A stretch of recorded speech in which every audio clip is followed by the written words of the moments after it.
Your question is really the why question. And the why question cannot be satisfactorily answered because, let's say there was a reason. Let's say I gave you a reason. The reason is because consciousness, infinite consciousness, feels X. Now, the feeling X would already be in manifestation. It wouldn't be prior to manifestation, because any feeling or impulse or desire is itself already manifest. So then if I did say the reason why infinite consciousness wants to manifest itself as a finite mind is because of the feeling X, I hope you would then ask me, but where did that feeling come? Why X? And we would go back and back and back through an infinite regression.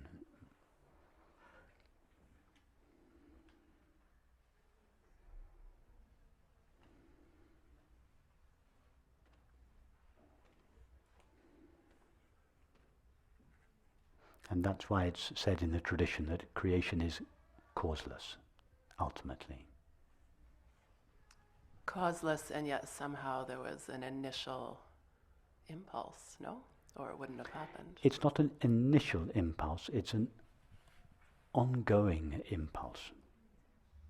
It's not something that infinite consciousness set in motion a million years ago and has been unfolding mechanically ever since then. It is an ongoing, it's not even an ongoing impulse, it's more like or the closest I can say is that it would be more like an ongoing overflowing of itself into form.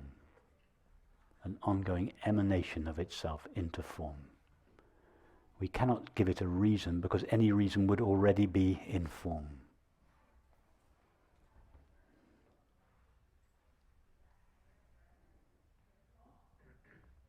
So we can only say that implicit, that consciousness, as it were, vibrates within itself and gives its formless self a local habitation and a name, a temporary name and form, and that it is its nature to do so.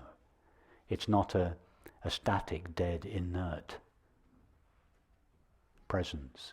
It is a totally alive, vibrating, or as they say in the Kashmir tradition, trembling, vibrating presence.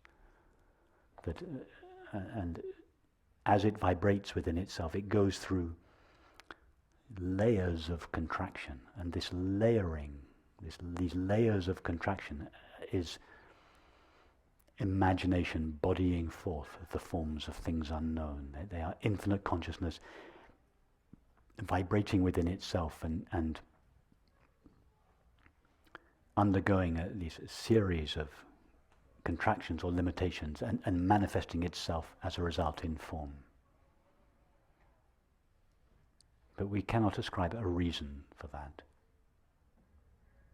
No, thank you. That's lovely. It gives a different idea too. Sometimes within all of these traditions, it can feel like, oh, this terrible manifestation and our ignorance of our true nature is some horrifying mistake. Like the program went wrong and we weren't supposed to forget. So this puts them much more soft. I'm glad you said that. That's absolutely true. And this is very true of the Vedantic tradition as well as many others, that the ego is considered that, as you rightly say, this a terrible mistake. Even the translation of the word avidya as ignorance, and ignorance in our culture is so synonymous with stupidity, and that the ego as an entity, that is when Jane believes I am a separate self, the ego as an entity is a problem. But as an activity, it is the agency through which manifestation takes place. Mary cannot by herself, asleep in Amsterdam, know the streets of London. She can know her own mind, but she cannot know the streets of London. She needs Jane. She needs to overlook herself and manifest as Jane if she wants to know the streets of London. So Jane is not a problem if Jane is understood to be the activity of Mary's mind through which the streets of London are manifest.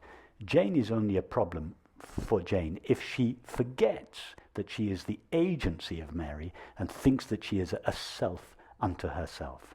So the ego as an entity is a problem.